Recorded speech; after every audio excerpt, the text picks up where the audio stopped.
Let's talk about data creation. I will first give an example of crowdsourced label creation for training machine learning models. And then we will discuss an important topic in this area, namely how to reduce the amount of labeling work without sacrificing model performance. The most well-known story of human computation for machine learning data creation is perhaps ImageNet, which is a large-scale dataset of natural images annotated with object names. In an ImageNet contest in 2012, Geoffrey Hinton, together with his two students from the University of Toronto, submitted a deep convolutional network called AlexNet, which beat the field by a margin of more than 10%. That was the first time machine learning performance reached an error rate of less than 25%. What happened next? Well, most of you might already know these convolutional neural nets are everywhere nowadays. Facebook uses them to tag our photos. Self-driving cars are using them to detect objects. Basically, anything that knows what's in an image or video uses convolutional nets. The success of convolutional nets, in fact, to a large extent, can be attributed to the ImageNet dataset. Those neural nets come with a large number of parameters that need to be learned from a big amount of data, and ImageNet is a dataset that, for the first time, fully demonstrated the power of such big neural network models. And also because the data is big, the evaluation is more reliable. The co-inventor of AlexNet said that it was so clear that if you do a really good job on ImageNet, you could solve image recognition. Well, nowadays people realize that this is only partially true, and we will come back to that later. But still, ImageNet indeed has been the best dataset ever for evaluation. ImageNet has since then been viewed by many people as a catalyst for the AI boom that we are now experiencing today. In fact, most progresses in computer vision are marked by the improvement of model performance on ImageNet, and today the error rate has been reduced to less than 2%. Along with the advances of computer vision techniques, the value of a well-constructed dataset has been more and more recognized. Fei-Fei Li, who was co-inventor of ImageNet, said that the paradigm shift of the ImageNet thinking is that while a lot of people are paying attention to models, let's pay attention to data. Without a good dataset, you cannot know whether or not the model has reached the best performance, and you don't know whether or not the improvement of modeling techniques is real. Now let's take a look at how ImageNet was created. Creation for the dataset was motivated by visual recognition tasks. In these tasks, we want to train some machine learning models that can recognize unknown objects in an image. For example, whether there is a dog in the image. And sometimes we want to know more specifically. For example, we want model to not only tell if there is a dog, but also what kind of dog it is in the image.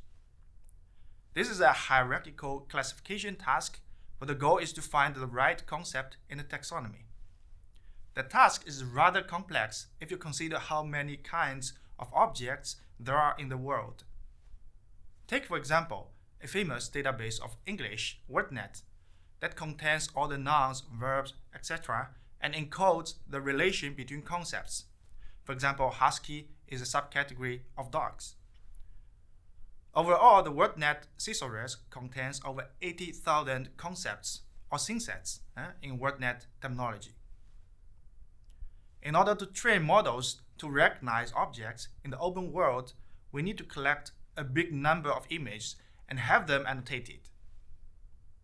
And this is not only because of the large number of concepts, but also that we need to collect not one, but a lot of images even for one concept. Because machine learning models learn from examples.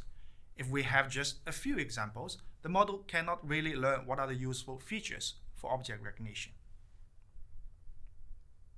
ImageNet is a large-scale ontology of images built on top of the backbone of WordNet structure.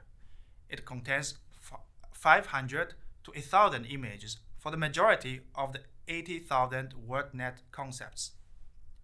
Here in the example, you can see that images are associated with the WordNet branch that ends with the concept Husky.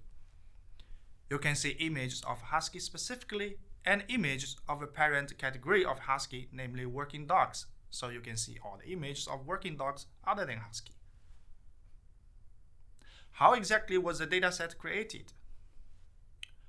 Well, ImageNet was constructed in a two-step process. In the first step, images related to concepts in WordNet are retrieved from the web, and since the accuracy of the retrieval is very low, meaning that we don't always get images of Husky if we search for Husky.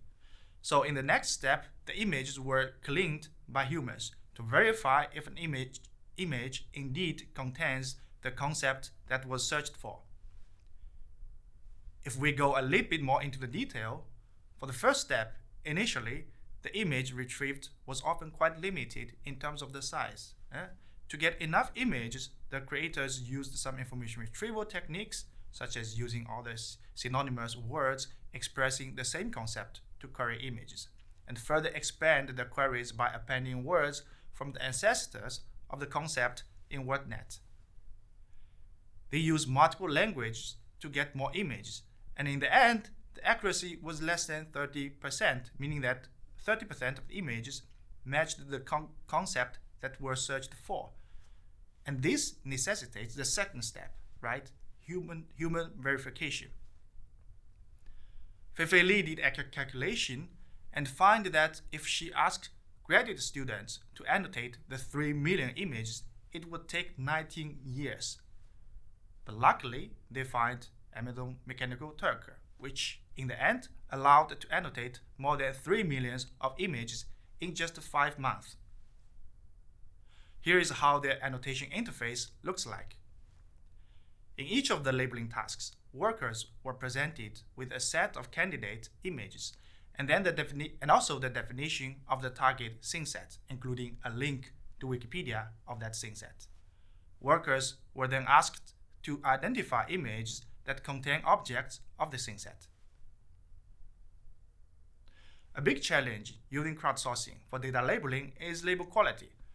In the specific context of image annotation, some scene sets are hard to get right. Now, on the right hand of your screen, there is an example of verifying Burmese cat in an image, which is rather difficult for many non-cat people. Now, for this issue, links to Wikipedia will help a lot. Another cause of low quality labels is that some of the workers do not read the definition carefully. Now, to deal with this issue, Fei-Fei Li used a quiz to check if workers understand the concept. And in the end, you can see that they got quite okay accuracy. And this is the story of ImageNet. I hope this story gives you a good idea of the importance of data in AI and the unsung hero who creates the data, the people.